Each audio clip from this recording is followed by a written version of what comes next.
Iglesia Bautista Siloé. ¿Cómo fortalecemos nuestra fe? Predicador Juan Estrada. Muy bien, hermanos. El día de hoy, hermanos, estaremos reflexionando sobre el tema de la fe. Específicamente, daremos respuesta a una pregunta, a una sola pregunta. Es el objetivo de esta exposición. ¿Sí? Y la pregunta es, ¿cómo fortalecemos nuestra fe? Y me gustaría iniciar, hermanos, haciéndole una pregunta. ¿Se considera usted un hombre de fe? ¿Se considera usted una mujer de fe? Si usted es un hijo o una hija de Dios, esta pregunta incluso pudiera sonar un tanto necia, porque la respuesta lógica y obvia es que sí, usted se debe considerar un hombre o una mujer de fe. ¿Sí? Pero la verdad es que es importante que reflexionemos en esto, hermanos, porque creo que lo damos por sentado, por hecho, ¿no? Que si somos hijos de Dios, pues tenemos fe.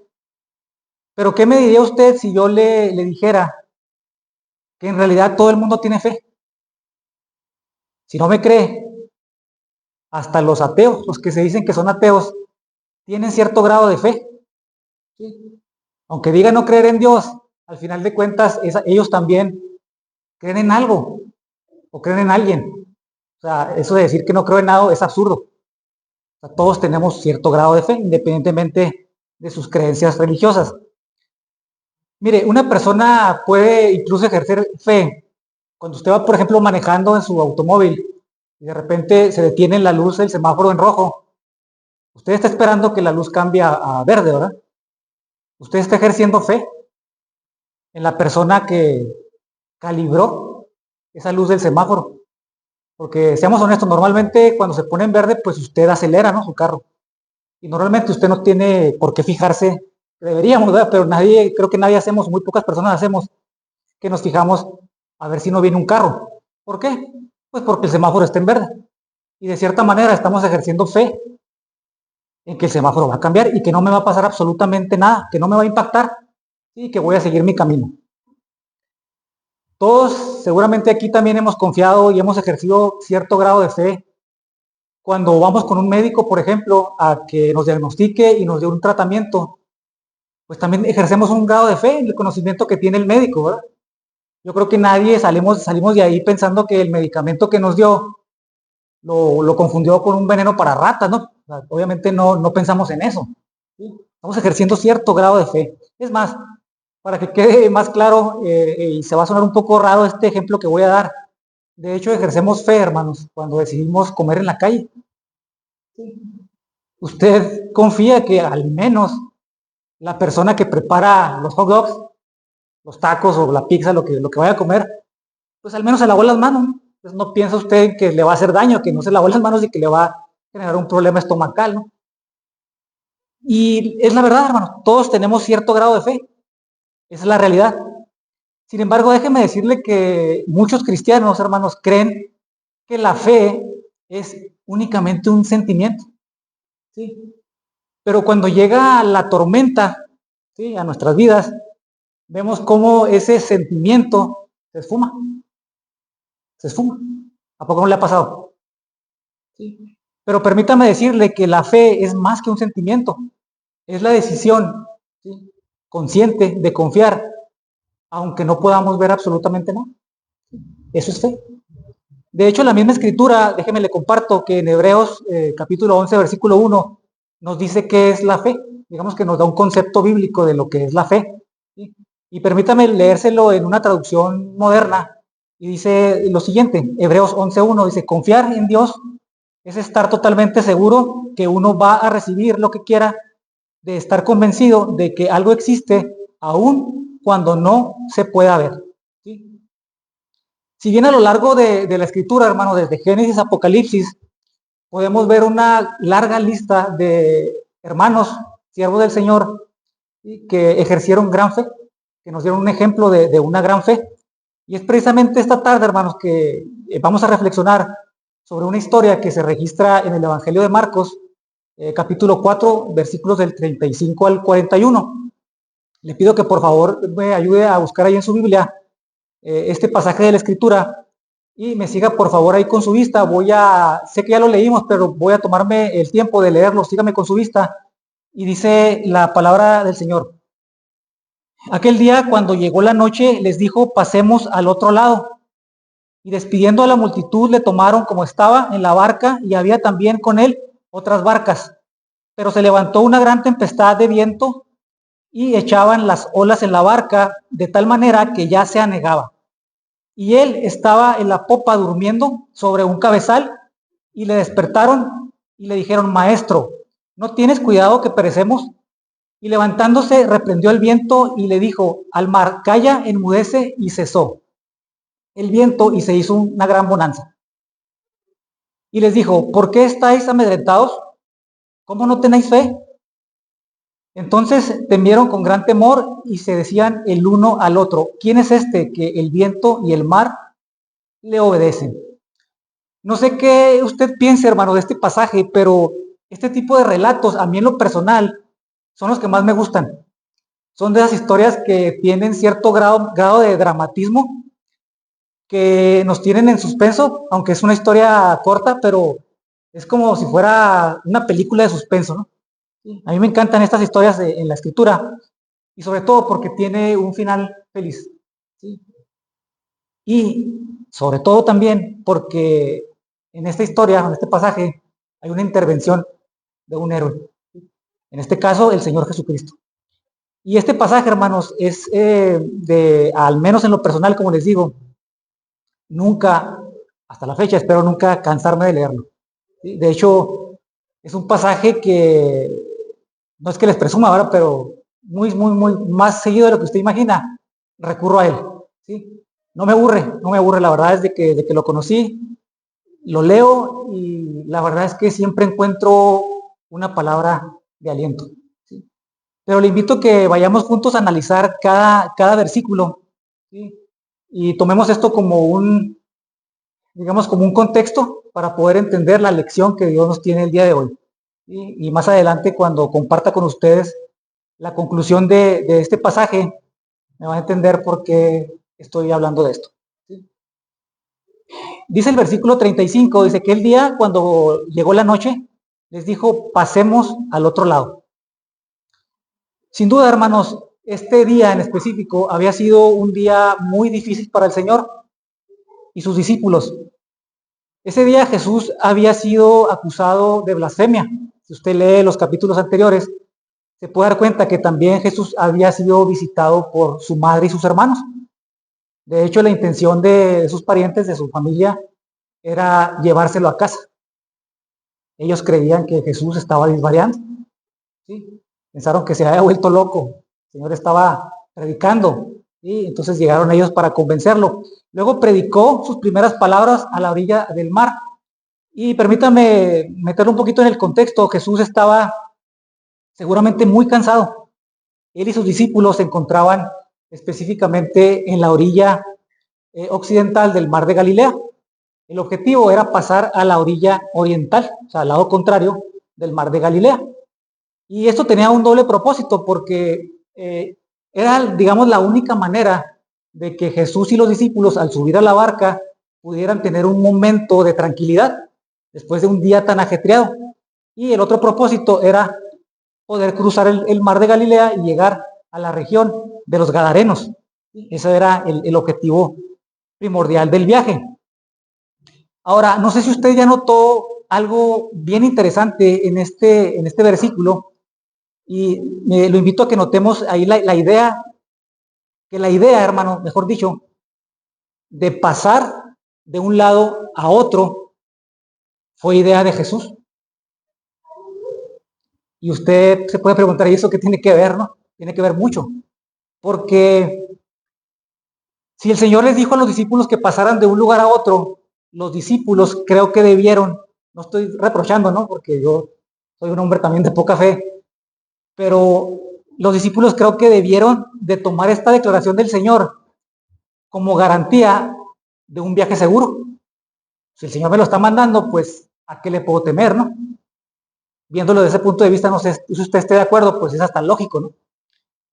Pero más adelante, hermanos, veremos que esta declaración no fue suficiente para que los discípulos tuvieran paz en medio de la tormenta. Luego el verso 36 dice que despidiendo a la multitud le tomaron como estaba en la barca, y había también otras barcas, dice la escritura. Y básicamente Jesús es tomado por sus discípulos para que entraran en la barca, y dice una frase que solamente aquí se registra en este evangelio de Marcos, que dice cómo estaba. Me llama la atención que en una traducción que consulté, que es la Vulgata Latina, dice que lo traduce sin más preparativos, es decir, sin haberlo planeado. Simple y sencillamente los discípulos pidieron al Señor que, o sea, lo tomaron para que entrara a la barca con ellos. Y también menciona que había otras barcas, y esto pues tiene todo el sentido del mundo, porque recordemos que el círculo personal del Señor no solamente eran, o sea, el personal pues eran sus apóstoles, ¿verdad? Sus 12 discípulos, pero también había un grupo personal un poquito más numeroso, ¿sí? No era como tal las multitudes, pero sí era un grupo numeroso, y esa es la razón por la que seguramente había otras barcas ahí enseguida, donde el Señor tomó la suya. Y luego dice también la escritura que en el verso 37, sí, que se levantó una gran tempestad. Aquí es donde empieza lo bueno, es donde empieza lo interesante de esta historia, que dice que se levantó una gran tempestad de viento y echaban las olas en la barca de tal manera que ya se anegaba. Mire, aunque los fenómenos naturales y fuertes vientos, específicamente en esta región del Mar de Galilea, son bien comunes. O sea, es algo que no era algo que fuera extraordinario. ¿Por qué? Por la situación geográfica que se encuentra, específicamente el Mar de Galilea. Pero yo en lo personal, hermano, creo firmemente que el Señor en su soberanía preparó este acontecimiento con el único objetivo de evaluar el nivel de fe que los discípulos tenían en su maestro. ¿Sí? ¿Por qué digo que el Mar de Galilea es común? El Mar de Galilea, este tipo de tormentas. Bueno, mire, porque en realidad el Mar de Galilea es un lago de agua dulce, que tiene una particularidad, que está cubierto por grandes montañas alrededor. ¿Sí? Y también, no sé si usted sepa que el Mar de Galilea tiene también la particularidad que es el lago que tiene la menor, digamos, menor altura a nivel del mar en todo el mundo. Dicen los que saben, los que son expertos en esto, que alrededor de 200 metros bajo el nivel del mar se encuentra localizado este lago. Entonces, el fenómeno es muy simple de explicar. Los vientos fríos de las montañas bajan, ¿sí?, y chocan con los vientos que están a ras del lago, los vientos cálidos. Y ese choque térmico es lo que desata las tormentas. Por eso en ese lugar es muy común, sobre todo, que pequeñas embarcaciones corran el riesgo en una tormenta de ser incluso volteadas, ¿sí? Entonces, es el contexto, hermano. Tenga paciencia. Yo sé que ya quisiera usted ir al grano, ¿no?, que le dijera cuál es la aplicación de esto, pero yo confío en que, y creo firmemente que el escudriñar de manera expositiva la escritura, ¿sí?, como contexto, creo que podemos encontrar mayor riqueza en lo que realmente el Señor quería decirnos, ¿sí? Ahora, ¿por qué por qué sucedió todo esto, hermanos? Dice el verso 38, y él estaba en la popa durmiendo sobre un cabezal, y le despertaron y le dijeron: maestro, ¿no tienes cuidado que perecemos? Permítame explicarle un detalle que considero importante, y le dije ahorita que tuviera paciencia porque es un detalle técnico. Yo sé que a muchos no nos gustan las cuestiones técnicas, ¿verdad? Nos gusta que vayamos al grano y que no tiremos tanto rollo, pero es importante. La frase estaba durmiendo, hermano, en este versículo, es registrada por Marcos y Lucas. ¿Sí?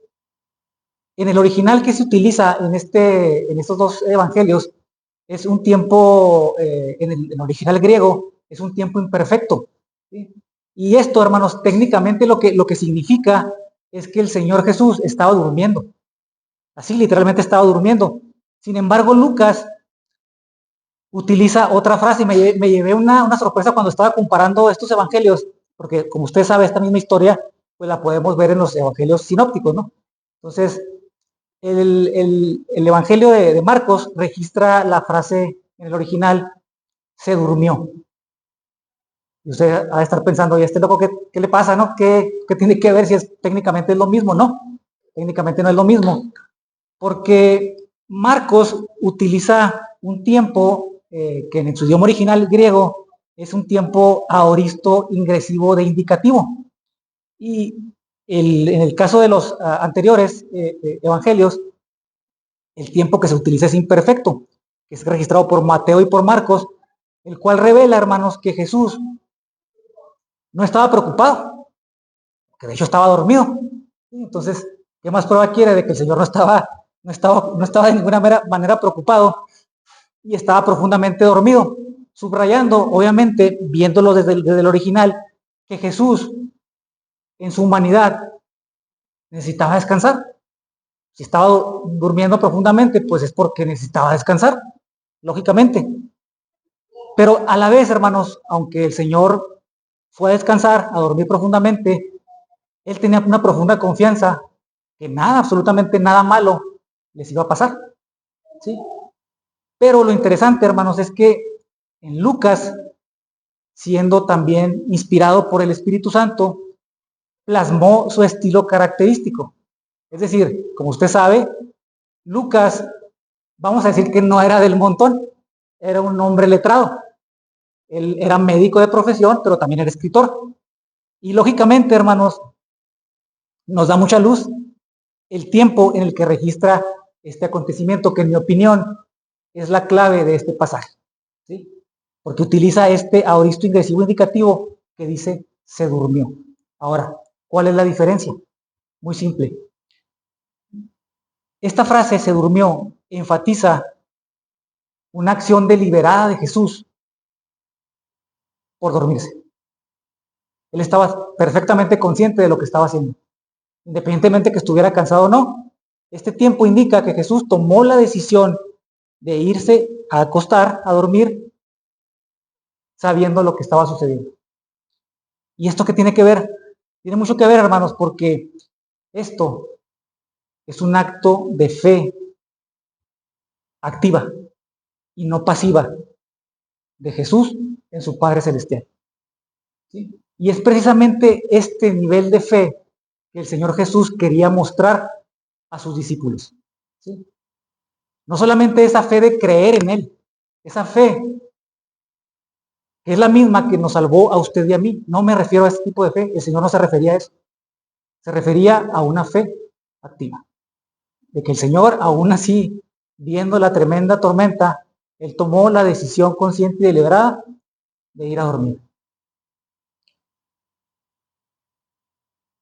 Hermanos, no es que una versión del Evangelio sea más correcta que otra.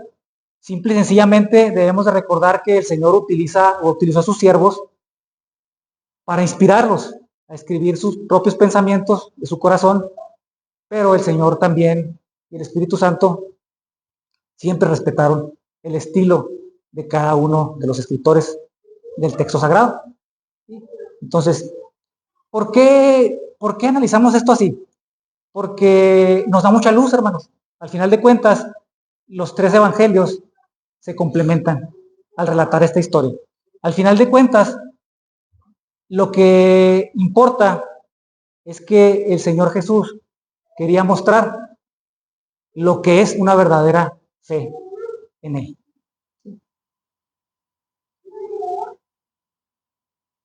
Otro dato interesante en este mismo versículo, si usted lo lee en su Biblia, es que el Señor reprende a sus discípulos, ¿sí?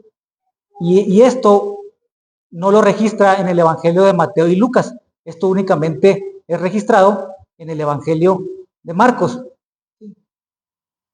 Básicamente, los discípulos estaban reclamándole al Señor y le dicen, ¿no tienes cuidado que perecemos? No sé si a usted le suene, digamos, familiar esta parte.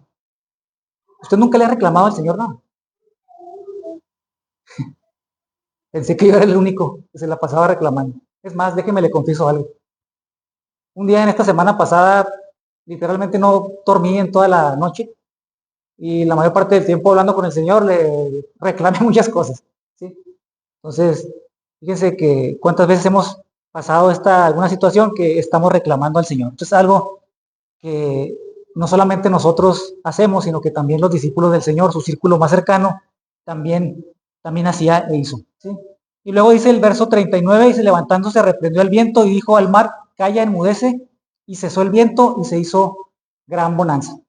Hermanos, normalmente una tormenta no desaparece así nada más.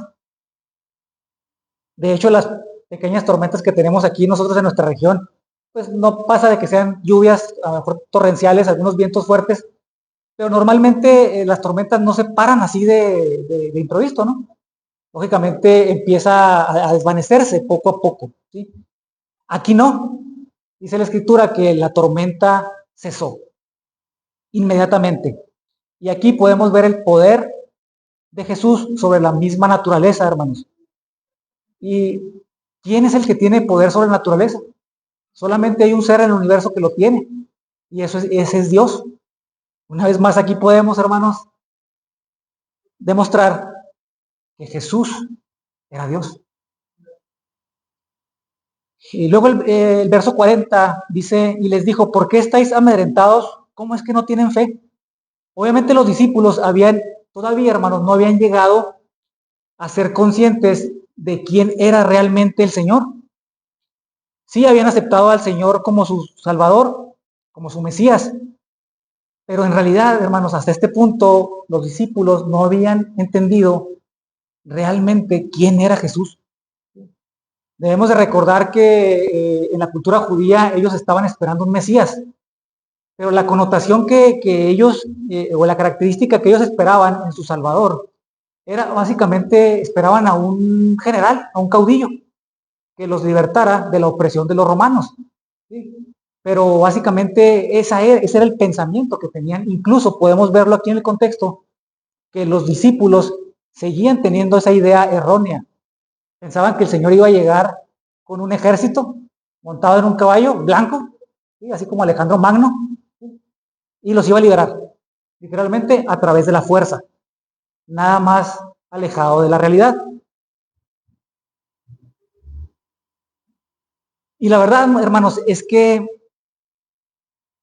no disculpo de ninguna forma a los discípulos, pero la realidad es que desgraciadamente creo, al menos lo digo de manera personal, creo que a veces muchos de nosotros no hemos entendido realmente quién es Jesús. Discúlpeme que lo diga, pero no me refiero al acto de fe, o sea, de conocerlo, de aceptarlo y creer en Él. Porque obviamente todos los que estamos aquí somos hijos de Dios y creemos en Él, obviamente. Pero Jesús les estaba mostrando con esta historia a sus discípulos en carne propia cuál era ese nivel de fe que realmente su maestro demandaba de sus discípulos. Entonces creo que esto es muy común en nosotros. Creo que nos hemos a veces acostumbrado a hacer todos los rituales que normalmente hacemos, que no son malos, obviamente, son parte de, pero siento, al menos lo digo por mí, insisto, creo que me falta conocer más a Jesús, definitivamente. Creo que todos somos discípulos de Él, creemos en Él, lo hemos aceptado como nuestro Salvador, incluso le cantamos en nuestros templos. Es más, incluso creo que todos los que estamos aquí, al menos alguna vez, le hemos compartido a alguien de Jesús. ¿Sí? Pero en el fondo de nuestro corazón creo que muchos todavía batallamos con la idea de realmente entender quién es tu maestro. Y no se desespere, ahorita le voy a decir más adelante la razón. Vemos claramente en este pasaje Jesús amonestando a sus discípulos y les pregunta, ¿acaso no tienen fe? Cuando Jesús y sus discípulos subieron a esa barca esa noche, ese preciso instante, hermanos, Jesús ya no era solamente un rabino desconocido, un hombre que empezó a predicar a las multitudes, un hombre que empezó a predicar en las sinagogas, un hombre que predicaba a la orilla del mar, sino que sus seguidores ya habían sido testigos, hermanos, de ciertos milagros sobrenaturales que el Señor Jesús había hecho sobre las enfermedades. Incluso sus discípulos habían experimentado, habían visto de primera mano que el Señor ya había echado fuera demonios. Es más, hermanos, incluso los discípulos ya habían visto el poder de su maestro sobre la materia. Habían visto convertir a Jesús el agua en vino. Y el siguiente paso lógico era mostrar lo que el Señor mostró, tener poder sobre la misma naturaleza. Entonces la pregunta del millón, ¿por qué los discípulos no tuvieron fe suficiente si ya habían visto todas estas señales? Yo creo que la respuesta es muy lógica y muy simple, porque ellos habían visto ejercer todos estos milagros en otras personas. Pero no habían todavía hasta esa fecha, hasta ese momento, no habían experimentado realmente el poder de Dios en sus vidas. Y creo que muchos de nosotros nos pasa eso.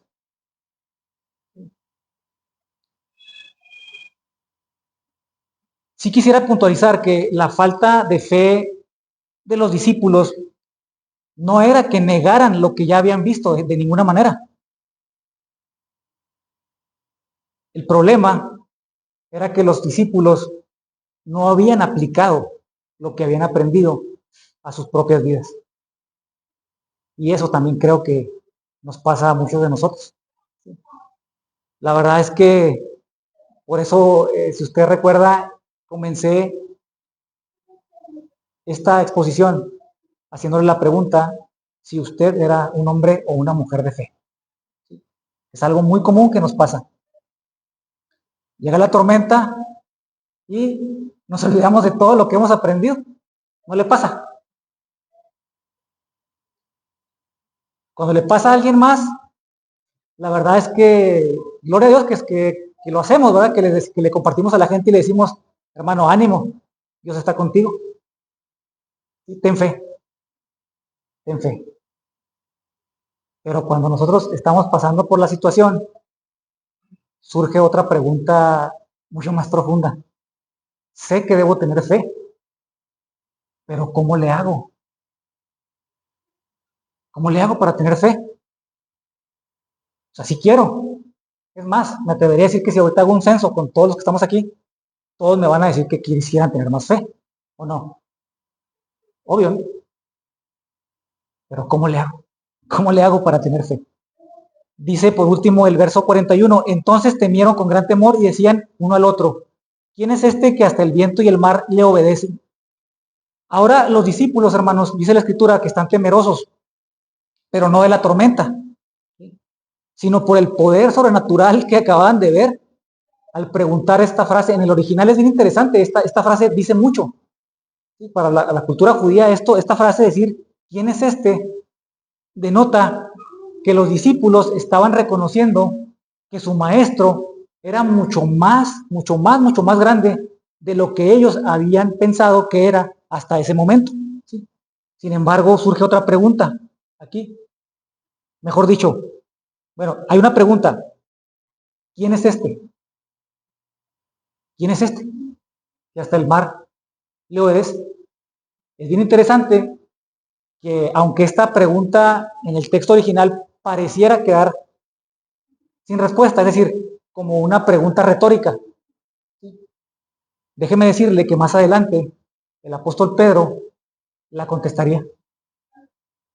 Cuando le dijo a Jesús,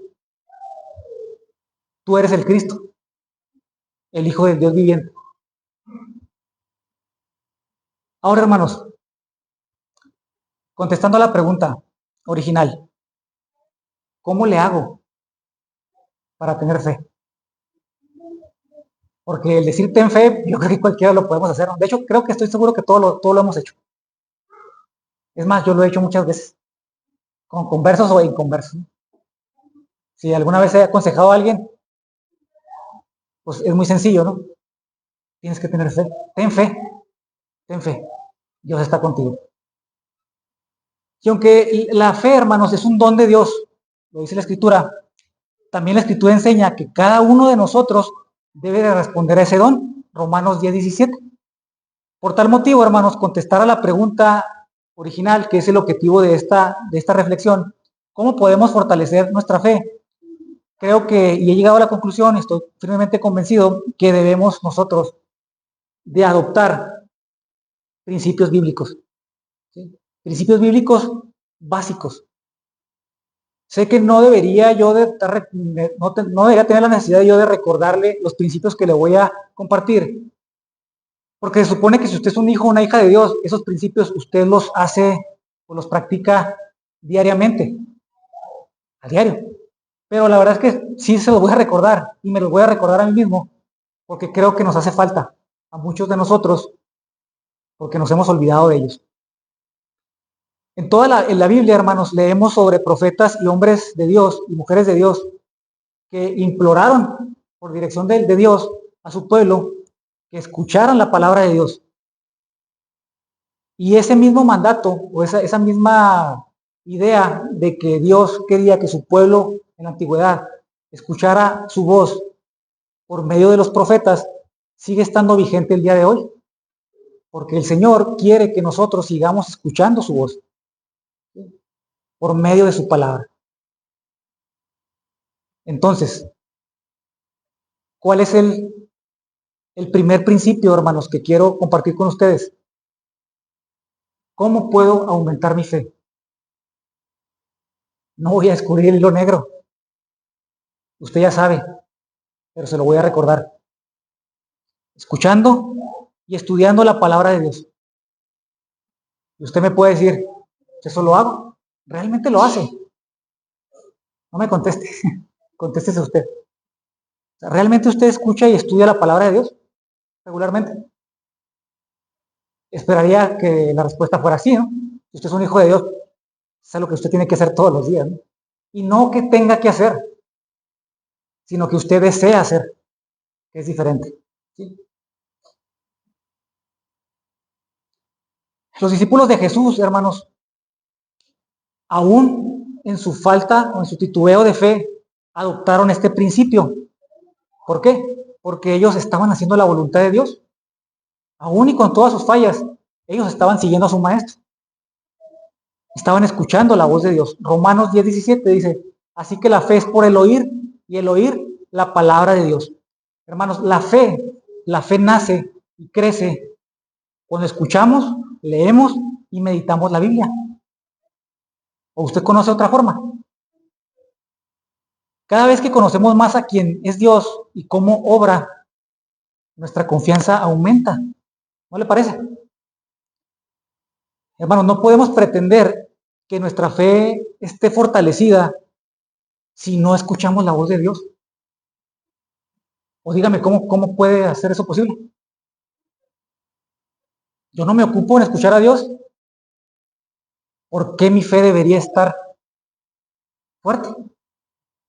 No, yo no le encuentro lógica, no sé usted. ¿Cómo puedo aumentar mi fe? Otro principio es obedeciendo la palabra de Dios. Santiago 2:17 nos dice que así también la fe, si no tiene obras, es muerta en sí misma. La fe crece, hermanos, cuando usted y yo ponemos en práctica lo que hemos aprendido de Dios. Cada vez que usted obedece a Dios, aunque usted no vea los resultados de manera inmediata, su fe crece. Y no es que tengamos un sensor que nos diga, Dios me dijo esto, ahorita lo obedecí y aumentó mi fe en un 5%. ¿Sería bueno o no? Sería excelente. ¿Usted no quisiera tener un aparato que le dijera? Sí, sí.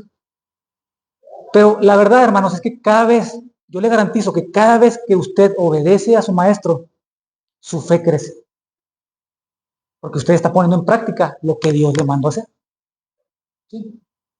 Otro principio, bueno, antes de continuar con el tercer principio, surge otra pregunta. ¿Por qué la fe de los discípulos titubeó en medio de la tormenta?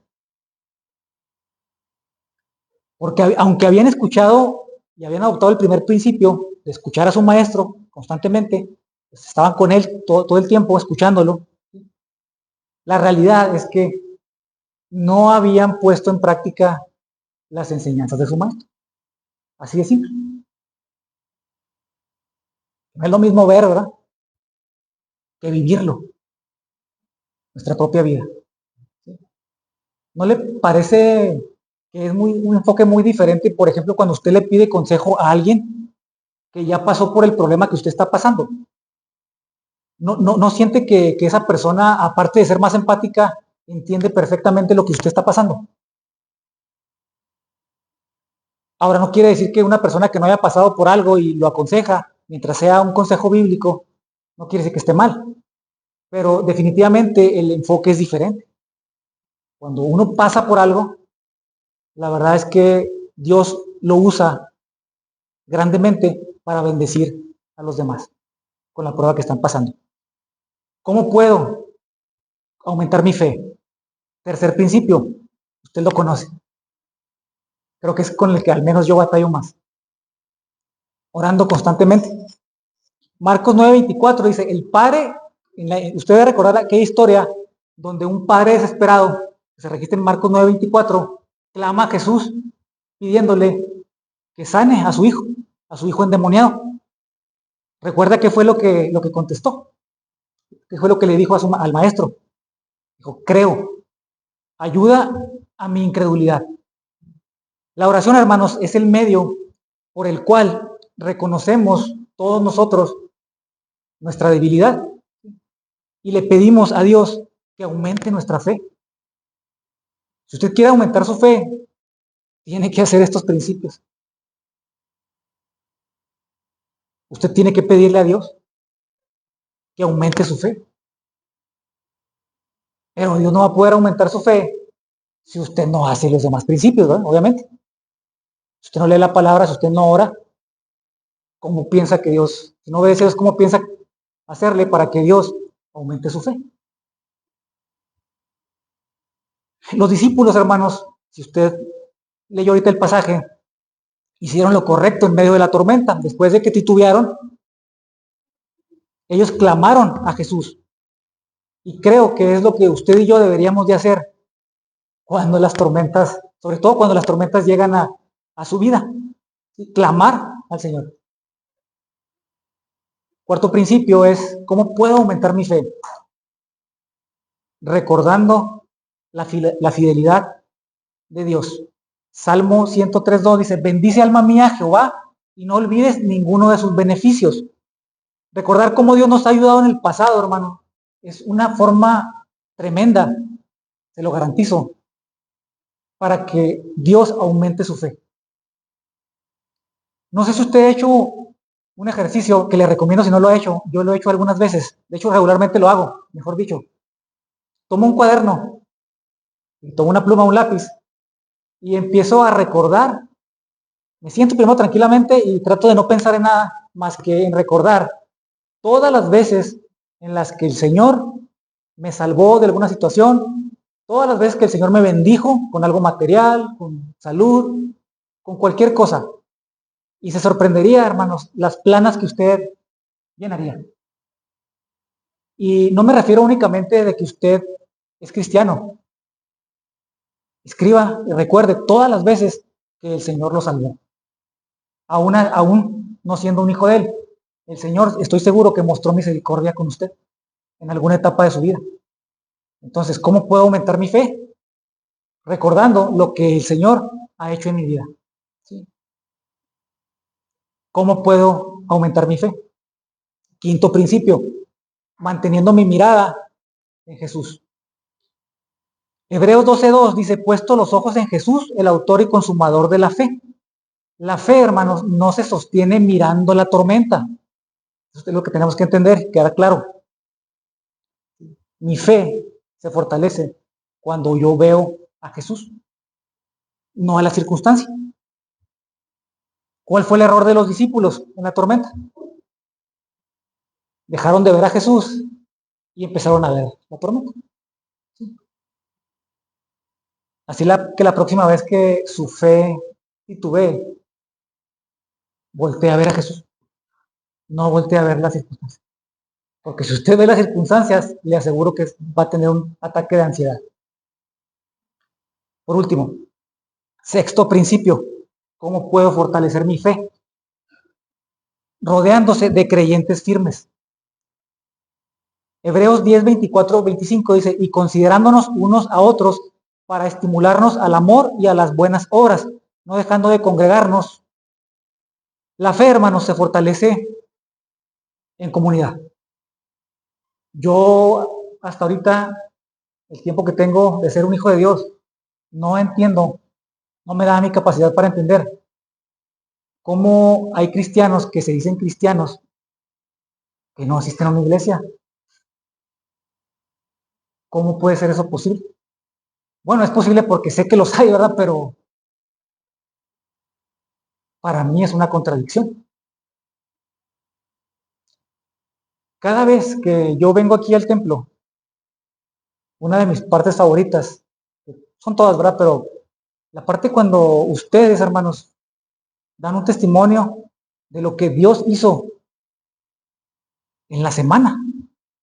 Para mucha gente pudieran ser cosas triviales, ¿no? Ah, Dios me bendijo en mi trabajo, Dios hizo esto, hizo otro. O sea, el escuchar que ustedes, hijos de Dios, son hijos agradecidos y que le dan la honra y la gloria a su Salvador por cosas que la demás gente a lo mejor no nota, eso a mí aumenta mi fe. Porque veo el poder de Dios en la vida de cada uno de ustedes.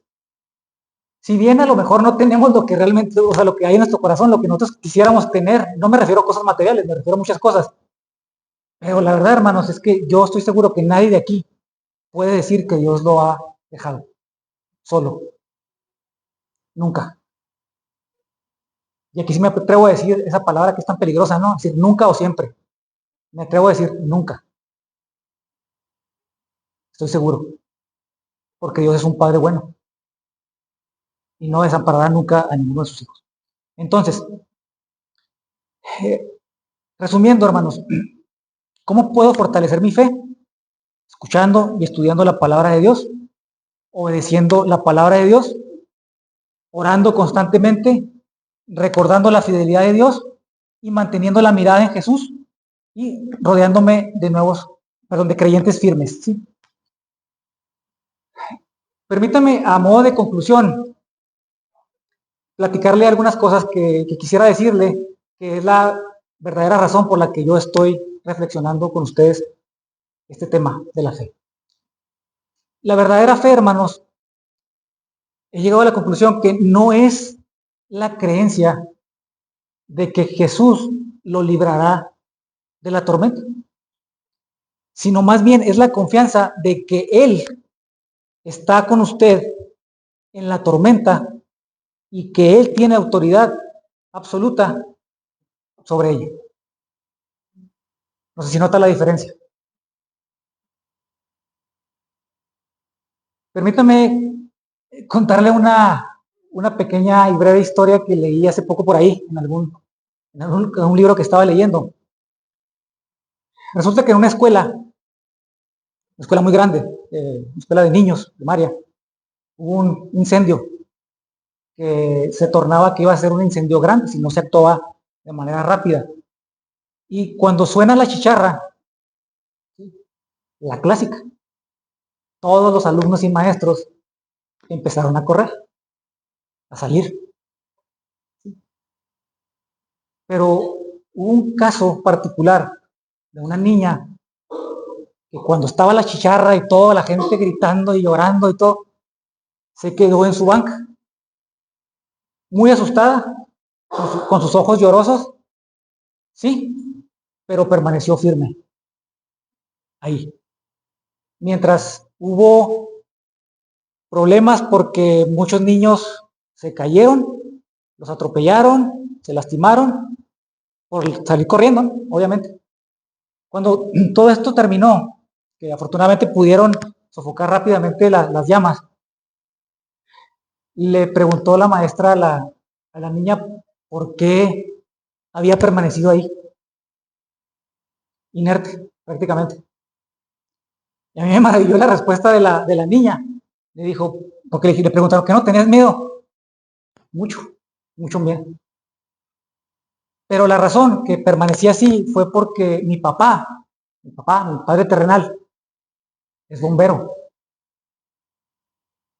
Y me ha instruido que cuando pase algo así, debo permanecer en calma, esperar a que se despeje la puerta para evitar ser atropellada por alguien más grande y poder salir. ¿No le gustaría a usted tener esa clase de fe? Si esa niña lo tuvo en su padre terrenal, ¿por qué nosotros no tenemos esa clase de fe teniendo un padre como el que tenemos? No sé usted qué piense. A mí me impactó por eso lo estoy compartiendo esta historia. Mire, hermano, permítame decirle ahora sí la razón por la que le estoy compartiendo este mensaje acerca de la fe. No hace muchos días, como habitualmente lo hago, no es presunción, ¿verdad? Obviamente, normalmente sí leo la escritura. Estaba leyendo Hebreos 11, ¿sí? Insisto, no es por presunción, no es la primera vez que leo Hebreos 11, lo he leído muchas veces, pero sí le tengo que confesar que es la primera vez en mi vida de cristiano que entendí realmente la importancia de la fe. Específicamente el versículo 6 dice algo que realmente me impactó, a pesar de que ya lo había leído muchas veces. Dice, sin fe es imposible agradar a Dios. ¿Y por qué es necesaria la fe para agradar a Dios? La respuesta también es muy simple. Si usted no tiene el grado de fe que Dios le pide, que fue ese grado de fe activa que le pidió a sus discípulos y que le mostró en la tormenta, usted no podrá servir a Dios. Si usted no tiene esa clase de fe, o sea, si su fe es solamente creer que Dios existe, usted no va a poder serle útil a Dios. ¿Por qué le digo esto? Porque para obedecer a Dios, usted debe tener una fe verdadera en Él. Usted debe de creer en sus planes, que son perfectos. Él quiere que creamos en Él, no solamente que creamos en Él, sino que andemos en su voluntad. Y Él quiere usarnos para extender su reino. Y a menos que usted tenga una fe activa, como la que el Señor le enseñó a sus discípulos, usted no va a poder servir a Dios, no va a poder andar en su voluntad. ¿Y sabe qué es lo más triste de todo? Que si usted no tiene esa clase de fe, dice la Escritura, no lo digo yo, no se moleste conmigo, usted no le puede agradar a Dios. Y eso a mí me duele, porque estoy hablando por mí. Entonces, no le estoy agradando a Dios. Hace algunos años, específicamente un 11 de septiembre del año 2001, 19 terroristas adoctrinados en una religión falsa que sirven a un Dios muerto, le quitaron la vida a aproximadamente 3,000 personas, aparte de terminar con su propia vida, como mártires. Aunque originalmente la razón es de tintes políticos, militares y económicos, los que hemos estudiado un poco de esto, sabemos que la carnada o el gancho para adoctrinar a esos 19 discípulos, hijos del diablo, fue la religión. ¿Por qué? Porque su líder les garantizó un lugar en el paraíso. Y no solo eso, les garantizó que allá, en el más allá, ellos iban a tener la facultad de interceder por su familia, aquí en la tierra. ¿Y a qué voy con esto? No pude evitar comparar esa tremenda fe de esos hombres para haber sido capaz de hacer esa barbaridad con mi fe. Estoy frito. Ni siquiera soy capaz de hacer lo mínimo que Dios me mandó a hacer. Menos voy a ir a secuestrar 4 aviones, ¿no?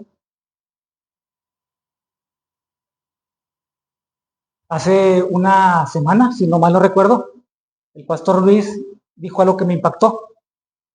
Dijo algo así, corríjame si estoy equivocado. Dijo él, no estoy conforme con mi trabajo. Déjeme le digo que yo tampoco, con lo que yo estoy haciendo. No estoy conforme, definitivamente. ¿Sí? Entonces la pregunta es, hermano, ¿por qué no estamos cumpliendo la voluntad de Dios? El propósito de la iglesia no es solamente venir a congregarnos, ese es un propósito también. ¿Sí? Está bien, correcto. Pero la parte de alcanzar a los perdidos, y no solo alcanzarlos, tenemos la responsabilidad también, es un mandato, no es si usted quiere. Si es un hijo de Dios, usted tiene que cumplir con ese mandato. No solo alcanzarlos, sino, dice la escritura, que es disipularlos. Son cosas diferentes, pero es su responsabilidad y es mi responsabilidad. Entonces, aquí es lo más duro, al menos para mí. Entonces, no lo hago porque es una cuestión de fe. Todo parece indicar que al menos en mi caso eso es. El Señor no está pidiendo que vaya y secuestre 4 aviones, hermano. Entonces, ¿por qué no lo hace? ¿Por qué no lo hago? O sea, el pastor decía, yo no quiero estar otro año en las mismas, ¿no? Siendo los mismos, no crecer, no compartir el evangelio, pues para eso estamos, para eso Dios nos salvó. Yo tampoco, yo tampoco, no quiero. No sé usted qué piensa.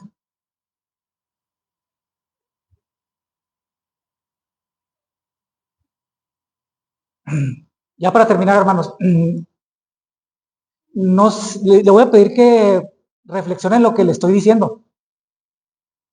No se moleste conmigo, ¿eh? Bueno, se molesta, pues ni modo. Ni modo. Dios quiere que yo les diga esto. En mi caso, creo que es un problema de fe. No sé en su caso. Puede haber otros factores, incluso factores espirituales, ¿no? Que algo sucede aquí que no avanzamos. Sí, seguramente el enemigo está obrando, sí, pero su parte, esa parte, ¿realmente está convencido de quién es Jesús? O sea, su fe es fuerte, es activa. Insisto, no es la fe que lo salvó, es esa fe que Jesús le mostró a los discípulos en la tormenta. Esa es la clase de fe que se necesita para poder cumplir con la comisión que Dios nos pidió que hiciéramos. Entonces le voy a pedir que no echen saco roto lo que le dije, analícelo. Y si no es un problema de fe, pues activémonos. Y si es un problema de fe, ya le dije cómo empezar a fortalecer su fe. Aplique estos principios y al menos comience con esto. Pero no tarde mucho en decidirse, porque nadie nos garantiza que el día de mañana el Señor venga y que en qué le vamos a salir. ¿Qué nos falta? Yo creo que nada. Es realmente enfocar nuestra fe, incrementarla, ¿sí? Y dar ese paso que necesitamos hacer. O sea, quiero que salgamos de la, digamos, de la comodidad, si se pudiera decir. Y lo digo entre comillas, hermanos, porque aunque estemos, al menos lo digo por mí, cómodo con lo que estoy haciendo, entre comillas, la verdad es que no estoy cómodo. O sea, estoy cómodo en el sentido de que pues hago lo mínimo, lo que mínimo que me tocaría hacer. Y a veces ni eso, pero no tengo paz. Que al final de cuentas, ¿de qué me sirve saber algunas cosas si no las puedo aplicar? Si no se las comparto a alguien, no me sirve absolutamente nada. Es más, de hecho, déjame digo que me estorba. ¿Por qué? Porque eso me hace sentir peor de lo que ya me siento. ¿Sí? Entonces, lo veo muy serios, hermanos, no se molesten, no se enojen. Creo que al principal que le estoy diciendo esto es a mí, solo lo estoy compartiendo. Yo sé que tal vez no sea su problema, no sé. No me atrevería a decir que su problema es que tiene un problema de fe. No, el problema lo tengo yo. Pero pudiera haber alguien que también tuviera ese problema. Y no se avergüence de reconocerlo. Porque alguien pudiera decir, oye, pues si ya tienes algunos años en el Evangelio, no me salgas porque tienes un problema de fe. Es más, usted me pudiera decir, pastor, oye, pues ya hasta tuviste una formación teológica. No me salgas con eso. Pues sí, he llegado a esa conclusión. Entonces, le pido que incline su rostro, vamos a orar. Padre, gracias por tu palabra. Reconocemos que a veces tu palabra es dura, Señor, pero gracias porque tú siempre levantas siervos, Señor, que nos dicen lo que tú quieres que decirnos. Gracias, Señor, por este tiempo que nos regalaste. Espero que podamos haber aprendido algo, Señor. Estoy seguro. Te pedimos que tu Santo Espíritu nos incomode, nos inquiete, Señor, y que esta vez no quede solamente en una predicación más, Señor, sino que realmente podamos reflexionar cada uno de nosotros cómo está nuestra fe delante de tu Hijo, Señor. Y si falta fe, Señor, pues te pido que nos ayudes, que nos fortalezcas y que nos uses grandemente, Señor, porque para eso estamos, Señor, para eso, esa es la función principal y ese es el propósito de tu iglesia, Señor. Queremos ser siervos obedientes y andar en tu voluntad. Y no queremos andar solamente haciendo cosas que agraden solamente a nuestra carne, Señor, sino tú eres el centro del universo, para ti son todas las cosas, para ti fueron creadas, tú eres nuestro Padre, nuestro Rey, nuestro Redentor, y todo lo queremos hacer para ti, para extender tu gloria, Señor, tu reino. Gracias, Señor, por tu palabra, y síguenos bendiciendo con las actividades que siguen el día de hoy, Señor. Te pido por mis hermanos, bendícelos, guárdalas siempre, Señor, y que tu Santo Espíritu siempre esté redarguyéndolos, Señor, para motivarlos a ponerse manos a la obra, Señor. Gracias, en el nombre de nuestro Salvador y Rey Jesús. Amén.